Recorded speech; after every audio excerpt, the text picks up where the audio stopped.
तो आज मैं आप सबको हिंदी कहानी बताने जा रही हूँ। हमारी कहानी कुछ इस तरह है। शादी के बाद पति बना पत्नी का गुलाम। क्या यह सच है? हर लड़की को शादी के बाद बहुत बदलाव लाना पड़ता है, जैसे मैं अपने अंदर लाने की कोशिश कर रही हूँ।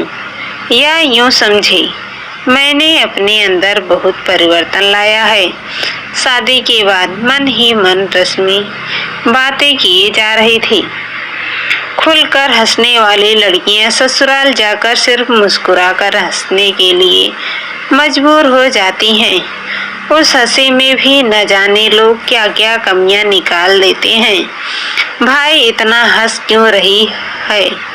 नई नवेली बहू रानी ऐसे भी कोई हंसता है क्या? जब देखो ठहाके मारकर हंसना शुरू कर देती। ना घर में बड़े बुजुर्गों का लाज है इसे, और ना ही बच्चों का लिहाज।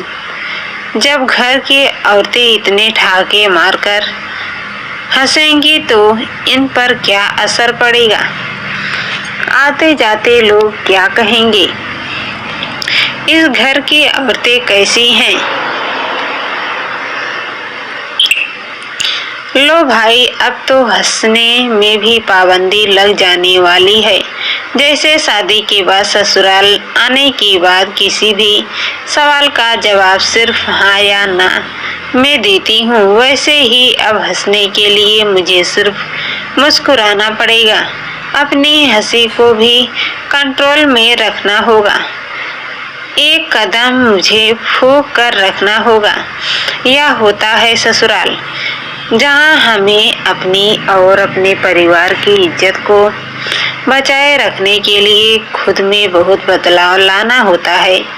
शादी के बाद उम्र चाहे जो भी हो, लेकिन खुद ब खुद समझ में आने लगता है कि जिंदगी वह नहीं था जो हम अपने मायके में जी रहे थे, बल्कि अब हमारी जिंदगी शुरू हुई जो ससुराल में जीने वाले हैं। इन लोगों के तरीके से अब मुझे ढल जाना है, वरना आए दिन ताने सुनने के लिए तैयार खड़े रहना होगा। रश्मि खैर बहुत ही लकी है कि उसका पति उसे बहुत अच्छे से समझता है, प्यार भी करता है, हमेशा उसकी केयर करता है। जब जहाँ जैसे घूमने जाने का मन करता है, रश्मि को अपने साथ ले जाता है। यहाँ तक कि अपने घर वालों को भी चुटकी में मना लेता है। यही एक प्लस पॉइंट है कि रश्मि की हजार मुश्किलें होने के बावजूद भी जिंदगी शादी के बाद अपने पति विराज के साथ बड़े आराम से कट रही है। कभी कभी तो घर में ऐसे लगता है जैसे किसी चार दीवार के अंदर कैद हो गए हैं। कोई जेल हो या ना कोई बहू, वहाँ मत जाओ, बाहर मत जाओ, काम खत्म करते ही अपने कमरे में जाओ। हाल में ससुर जी और जेठ जी टीवी देख रहे हैं, तुम उनके सामने बैठकर क्या कर रही हो? हद है। आज भी यही हुआ।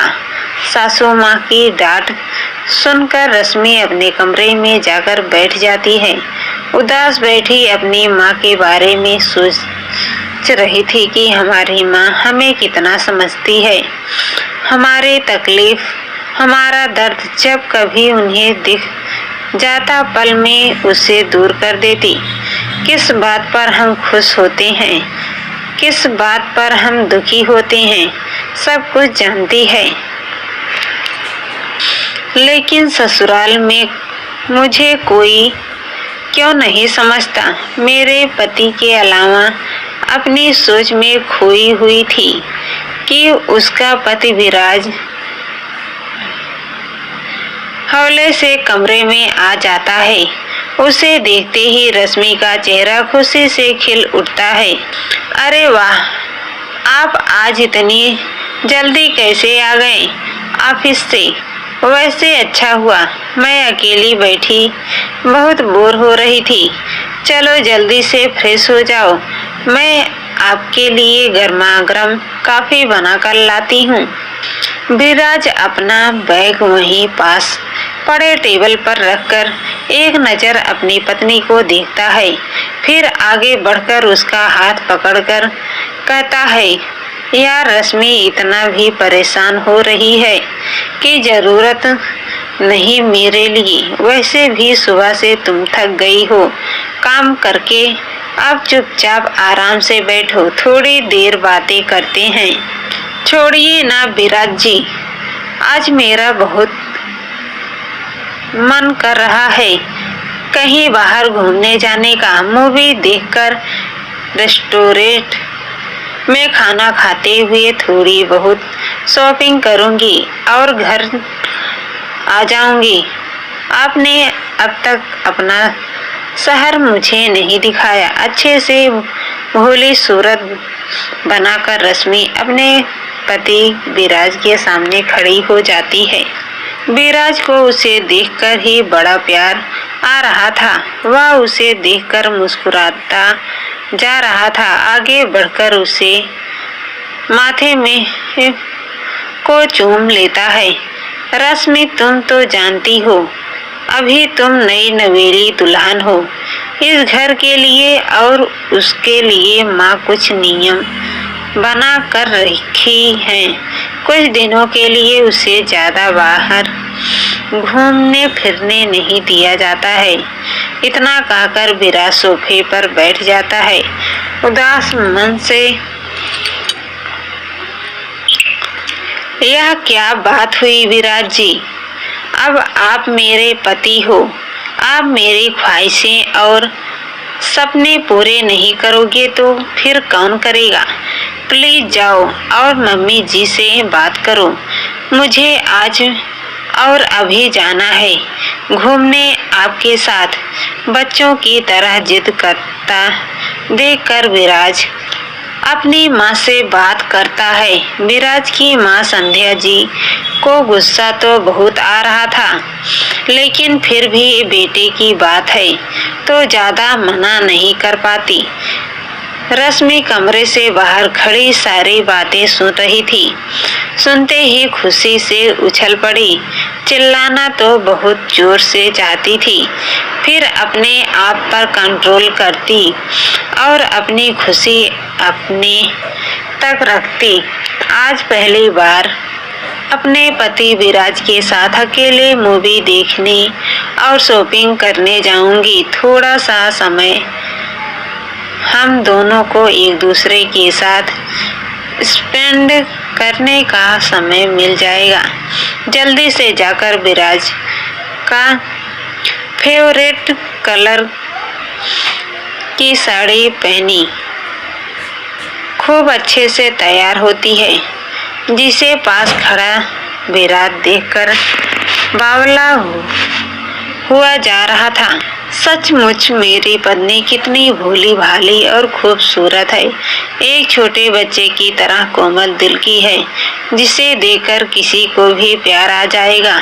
लेकिन न जाने माँ क्यों इसे बहू के रूप में देखती है, क्यों इतना रोक टोक करती है। शादी के बाद क्या लड़कियों के सपने बदल जाते हैं, या फिर लड़कियों के कोई सपने ही नहीं बचते हैं, क्योंकि हम उसे बहू के रूप में देखने लग जाते हैं। हर बात में रोक टोक ऐसा करना क्या जरूरी है। क्यों नहीं शादी के बाद भी लड़कियां खुलकर जिंदगी जी सकती हैं, खुलकर खिलखिलाकर हंस पाती हैं। मानता हूँ मेरे घर का कल्चर थोड़ा अलग है रश्मि के घर से, लेकिन फिर भी रश्मि को कितना कुछ बर्दाश्त करके रहना पड़ता होगा इस घर में। इस मामले में ज़्यादा कुछ कह भी नहीं सकता। माँ से बात करूँगा तो बोलेंगी बीवी आई नहीं कि तुम उसके पीछे लग गए, बीवी के गुलाम बन गए हो।